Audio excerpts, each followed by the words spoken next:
is our first day in Egypt, and we are entering Saqqara necropolis, which is located a few kilometers south of Cairo. Saqqara is Egypt's largest archaeological site, approximately 8 kilometers long, and it was one of the most important cemeteries of the ancient Memphis. Its name probably comes from Saqqara, the god of the dead. The first use of the area as a necropolis dates back to 3050 BC, already in the first dynasty. However, it was during the whole period of the ancient empire that the construction of these chambers reached its peak in this place.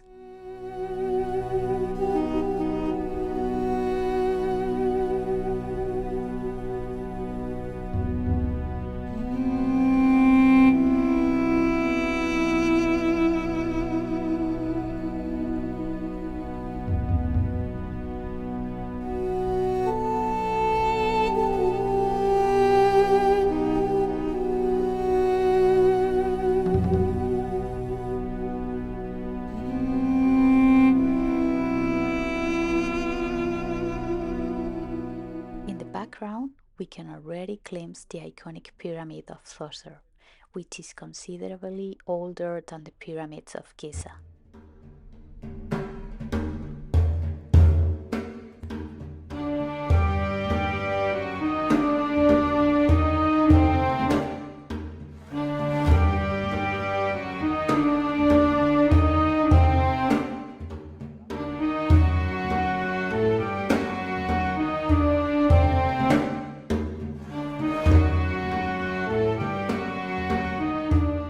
It is known that no less than 70 pharaohs chose Saqqara as their final resting place, and royals, their family members, sacred animals, and important officials continue to be buried there for more than 3,000 years. During the time of the Romans, this place was no longer used as a burial site, and little by little the desert ate it until it was almost entirely covered by sand. Today, the Saqqara necropolis covers an area of 10 square kilometers.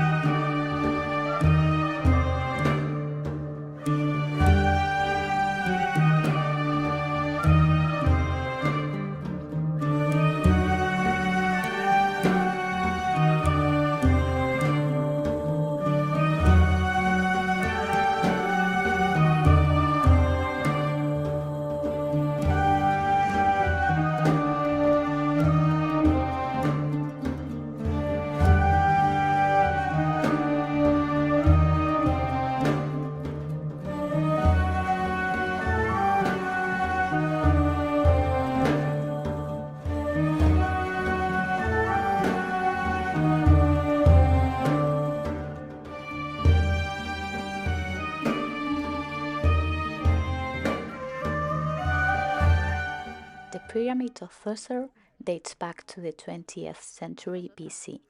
It was built by the architect Imhotep to serve the third dynasty pharaoh Djoser as his burial complex. The pyramid is thought to have measured about 62 meters, raised in 6 mastabas of decreasing size. As you can appreciate, it has a unique stepped appearance, and it was the first great monument in the world to be built of hewn stone.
Pyramid of Unas, the smallest pyramid in Saqqara, but with most beautiful pyramid texts, which were intended to help the pharaoh in the underworld.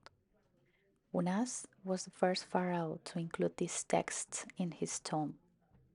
The texts were meant to help the Pa, it means the soul, of the dead king navigate the underworld, finally joining with his Ka, which is his life force. If all went well, he will rise as Horus and be eternally united with the gods.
This is the tomb of Princess Idut, daughter of the 5th dynasty pharaoh Unas.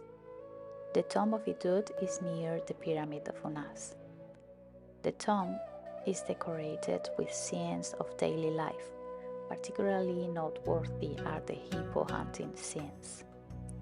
The reliefs are in very good state of preservation, and many of the colors used to decorate the tomb are still preserved.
In the funerary area of Idut's tomb.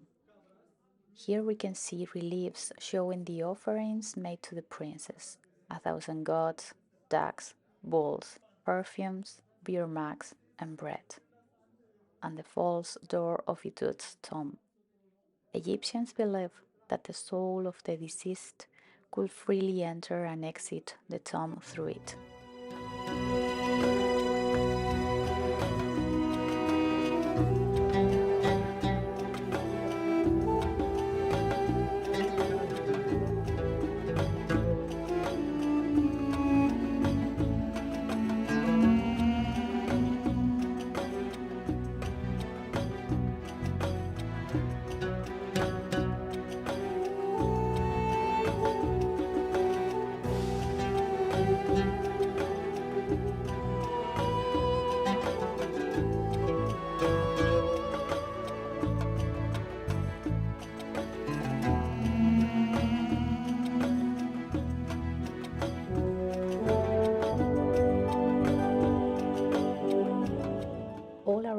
walls are tombs, some open and some closed to the public.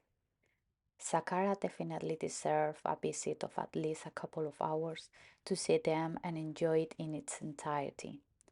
We did not have the chance to see it for a long time and to visit the Museum of Imhotep, so it is pending for our next trip to Egypt.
Here you can see explorers and archaeologists working on the excavation of new tombs. Saqqara is of great historical interest because what is being found provides Egyptologists with the information they need to understand the existence of the Egyptians during those distant times.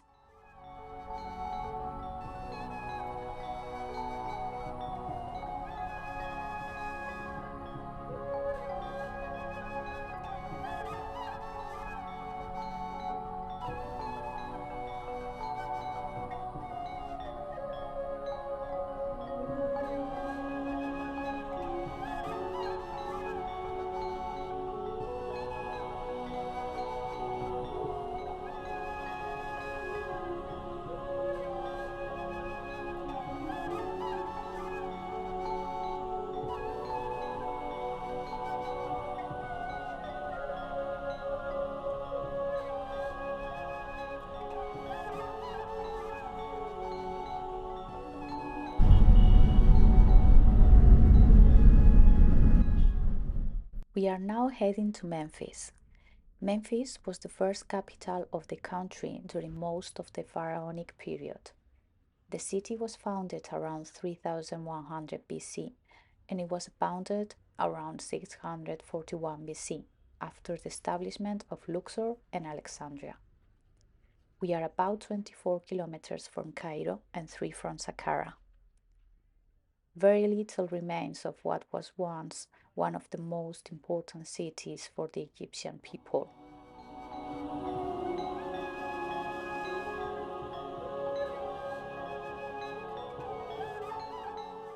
One of the highlights in Memphis is the alabaster Sphinx, believed to represent Queen Hatshepsut.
The second highlight of the visit to ancient Memphis is the impressive statue of Ramses II, which is about 10 meters high.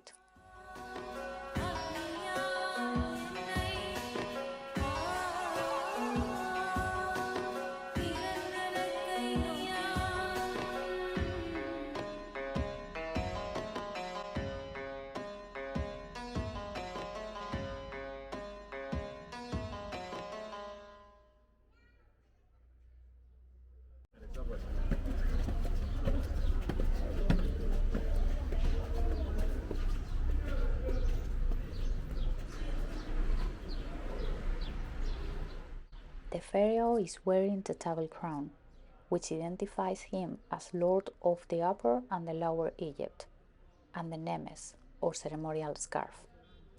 On his forehead stands the urio, composed of the vulture and the cobra, the protective goddesses of royalty. It is really impressive to see it.